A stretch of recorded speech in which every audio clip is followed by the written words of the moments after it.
ورسوله النبي الكريم ببركة إن الله وملائكته يصلون على النبي يا أيها الذين آمنوا صلوا عليه وسلموا تسليما صلى الله على النبي الأمي وأهله وأصحابه صلى الله عليه وسلم صلاة وسلام عليك يا سيدي رحمة للعالمين. سامعین کرام و معزز ساتھیو، بزرگان دین و برادران اسلام، بالخصوص قبلہ محترم صوفی اعجاز رحمانی صاحب دامت برکاتہم عالیہ اور دیگر آپ کے ساتھ جو ثناءخواں اس محفل کو سجانے کے لیے تشریف لائے ہیں، سب کی خدمت میں سب سے پہلے السلام علیکم ورحمۃ اللہ وبرکاتہ. اور یہ میری بڑی خوش نصیبی ہے کہ حضرت کا دیدار جو ہے وہ آج یہاں پر میسر آیا. ہمارے ادارہ ہے یہاں پر حنفیہ عالمگیر، تو جامعہ سلیم اور جو مدرسہ ہے وہاں پہ حنفیہ رضویہ جو ان کے محتمم اعلیٰ ہیں قبلہ مفتی خرم اقبال رحمانی صاحب دامت برکاتہم عالیہ، وہ بھی حضرت کے مریدین میں سے ہیں ماشاءاللہ سے جی، خلیفہ بھی ہیں اور مریدین میں سے بھی ہیں. اور مجھے بھی حضرت سے ملاقات کا شرف جو ہے وہ الحمدللہ حاصل ہوا، تو مجھے بے حد خوشی ہوئی اور بہت زیادہ عرصے کے بعد ایک اچھی اور محفل کے اندر روحانیت جو ہے نا وہ میسر آئی. اللہ تعالیٰ حضرت کے درجات کو بلند فرمائے. آپ کے ساتھ جو بھی یہاں پہ تشریف لائے ہیں، بالخصوص اہل خانہ نے جو محفل سجائی ہے، اللہ تعالیٰ ڈھیروں برکت عطا فرمائے. حضور سیدنا شیخ عبدالقادر جیلانی رحمۃ اللہ علیہ کے حوالے سے اس محفل کو سجایا گیا ہے. چند چیزیں اور چند پیغامات مختصراً آپ کے گوش گزار کرنے کی کوشش کروں گا، اور پھر اس کے بعد میں اجازت طلب کروں گا، کیونکہ میرا کوئی ارادہ بیان کا تھا نہیں، لیکن یہ کہ ابھی ابھی میرے ہاتھ میں مائک آیا تو مجھے معلوم چلا کہ یہ شرف جو ہے وہ مجھے عطا کیا گیا ہے. ٹھیک ہے، ہم لوگ محفل مناتے ہیں اور الحمدللہ یہ 11ویں شریف کی طرف سے جو ہمارا عقیدہ، جو ہمارا کانسیپٹ ہے، ماشاءاللہ سے بہت اچھا، بہترین اور ہماری نجات کا ذریعہ، اور ہماری ان بزرگان دین سے محبت، بہت تمام کی تمام چیزیں اپنی جگہ پر بہت اچھی ہیں. لیکن آج کی اس بزم کے اندر ایک میسج جو ہے اور ایک پیغام جو ہے مختصر سے وقت کے اندر وہ یہ کہ اگر ہم کسی بھی بزرگ کا دن منانے کے اگر قائل ہیں تو ہمیں چاہیے کہ ہم ان کی تعلیمات کو اپنانے کی بھی کوشش کریں. اگر ہم بات کریں حضور سیدنا شیخ عبدالقادر جیلانی رحمۃ اللہ علیہ کے احوال زندگی کے اوپر، ان کی تعلیمات کے اوپر، ان کی فصاحت و بلاغت کے اوپر، ان کے تقویٰ کے اوپر، ان کی پرہیزگاری کے اوپر، ان کے مجاہدہ کے اوپر، ان کی ریاضت، ان کے اخلاق حسنہ، ان کا وعظ و نصیحت، اور کئی مریدین ایک ساتھ جو ہے وہ بزم کے اندر موجود ہیں، محفل کے اندر موجود ہیں، لاکھوں کا مجمع ہے. اور آپ کی کرامات میں سے ایک کرامت تو یہ ہے کہ لاکھوں کا مجمع ہوتا اور بغیر کسی لاؤڈ اسپیکر کے جو ہے وہ آخر تک آواز جو ہے وہ سنی جاتی. اور آپ کی تعلیمات میں اگر ہم غور کریں تو ہم یہ اس بات پر غور کریں کہ ہم جس بزرگ کا دن منانے کے لیے یہاں پر بیٹھے ہیں الحمدللہ، اور یہاں سے نیت کر کے اٹھیں گے کہ انشاءاللہ تعالیٰ فجر کل کی، اور انشاءاللہ تعالیٰ آئندہ سے کوئی نماز جو ہے وہ ہماری انشاءاللہ تعالیٰ چھوٹے گی نہیں. کیونکہ جن کا دن منانے کے لیے ہم لوگ یہاں پر جمع ہوئے ہیں بڑے ذوق اور شوق کے ساتھ، ان کے بارے میں مشہور ہے کہ آپ نے کم و بیش تقریباً 40 سال تک عشاء کے وضو سے آپ نے فجر کی نماز ادا کی، 40 سال تک. اور آپ کی فصاحت و بلاغت کا اگر عالم دیکھیں تو یہ عالم تھا کہ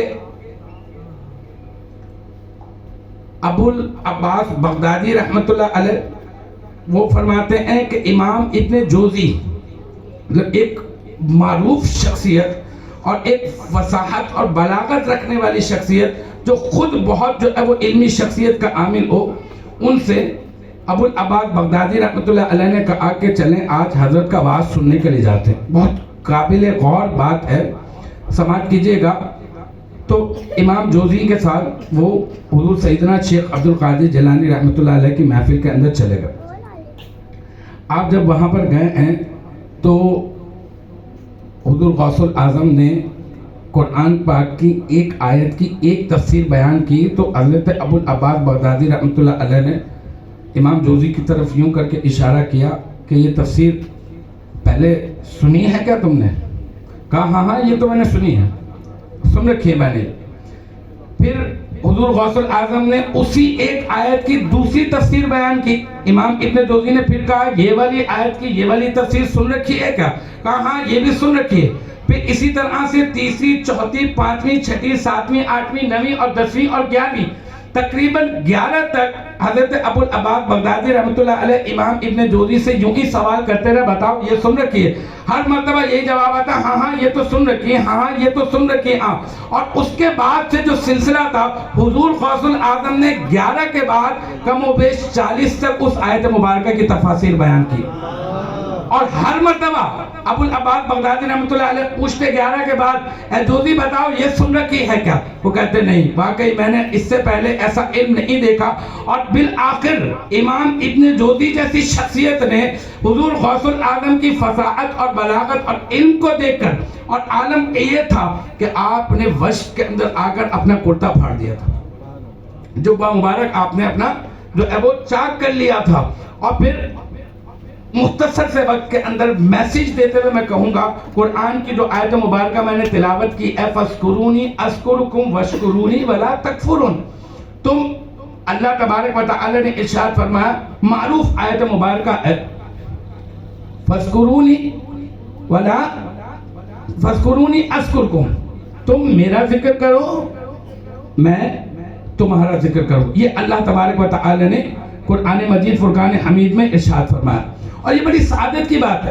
اور معروف ہے یہ والی حدیث مبارکہ اسی کے ساتھ کہ حدیث قدسی ہے کہ اللہ تبارک و تعالی ارشاد فرماتا ہے کہ اگر کوئی میرا ذکر محفل سجا کر کرتا ہے تو میں بھی اپنے اس بندے کا ذکر محفل سجا کر کرتا ہوں. اور اگر کوئی تنہائی میں کرتا ہے تو میں بھی تنہائی میں اسے یاد کرتا ہوں.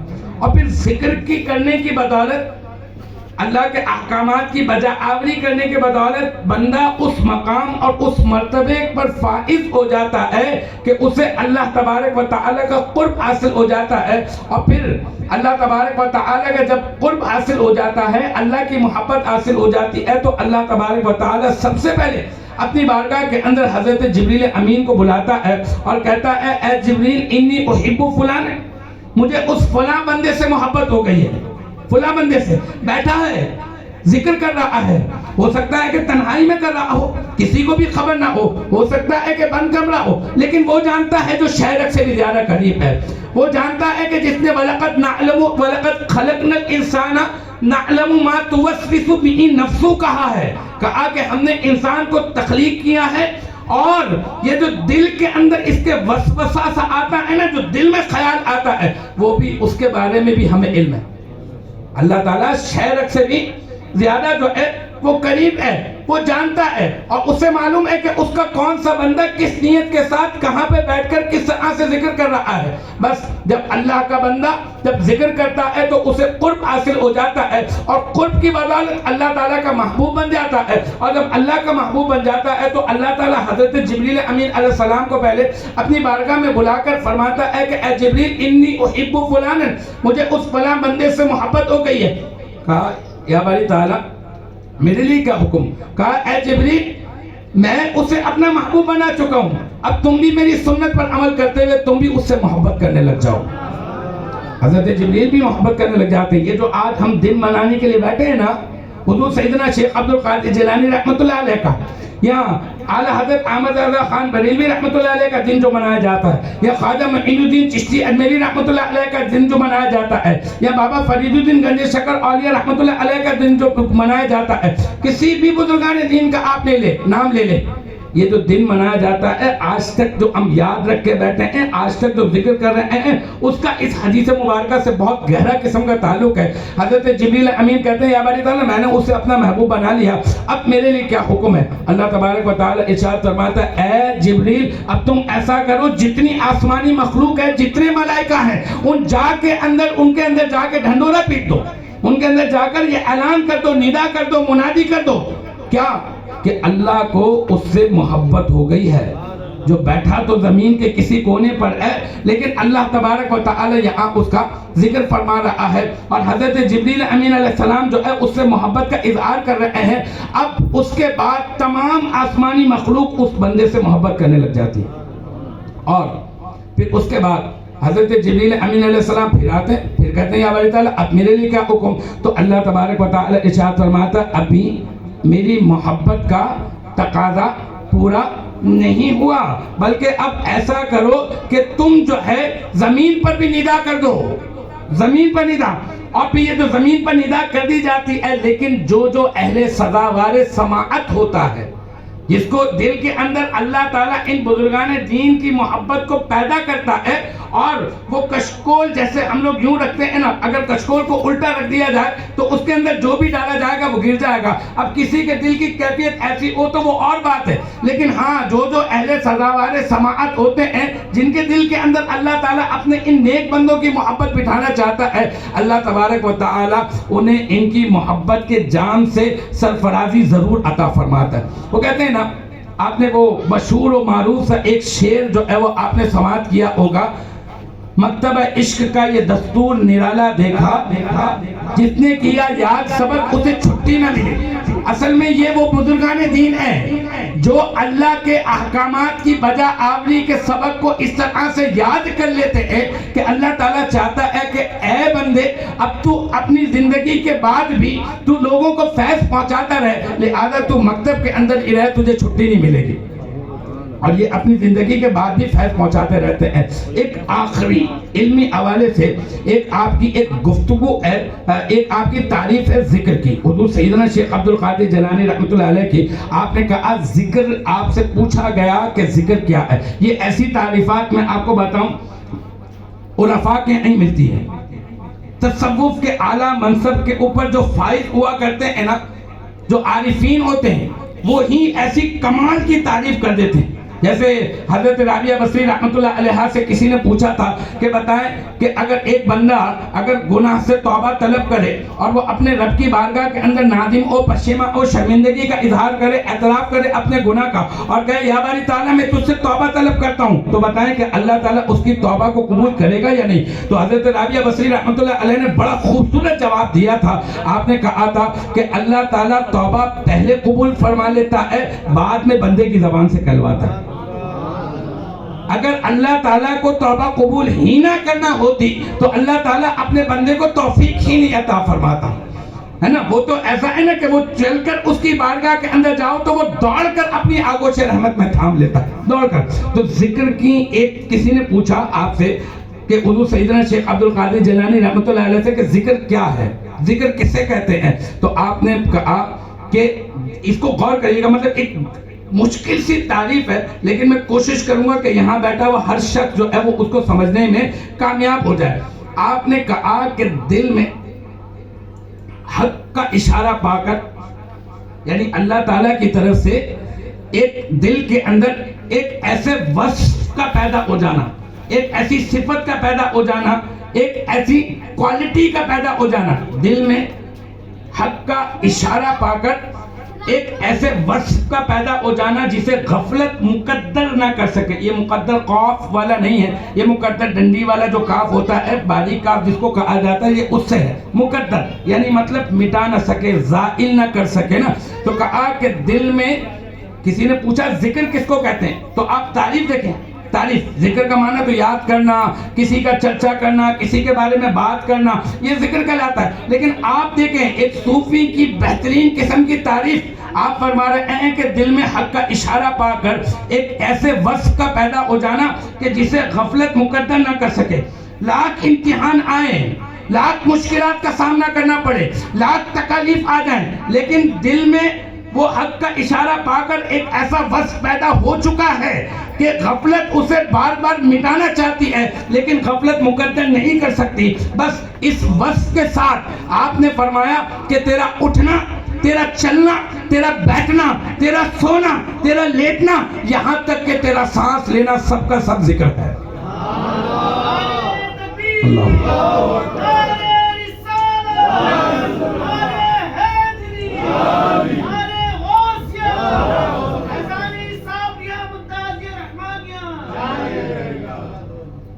انشاءاللہ تعالی انشاءاللہ.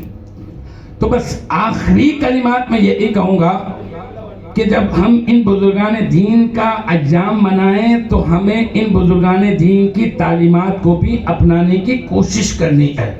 ان کی بہت ساری تعلیمات جو ہے وہ آپ بزرگان دین کی خدمت میں جب آپ جائیں گے، یا کتابیں موجود ہیں ہمارے پاس تو آپ کو حاصل ہو جائیں گی. کسی بھی بزرگ کا آپ دن منا رہے ہیں تو اس کے احوال زندگی کے متعلق بھی آپ کو تھوڑا بہت علم آنا چاہیے. اللہ تبارک و تعالی حامی و ناصر او. جو کچھ سنا اللہ تعالی ہمیں عمل کی توفیق مرحمت فرمائے. میں محفل کی انتظامیہ اور خصوص قبلہ صوفی صاحب کا بہت شکر گزار ہوں، اور بڑی سعادت کی بات ہے میرے لیے کہ حضرت نے اپنے سامنے جو ہے وہ لب کشائی کا تھوڑا سا موقع عطا فرمایا ہے. اللہ تعالیٰ حضرت کے درجات بلند فرمائے اور اسی طرح آپ کو جو ہے وہ دین متین کی خدمت کی توفیق مرحمت فرمائے. آخر دعوانا ان الحمدللہ رب العالمین.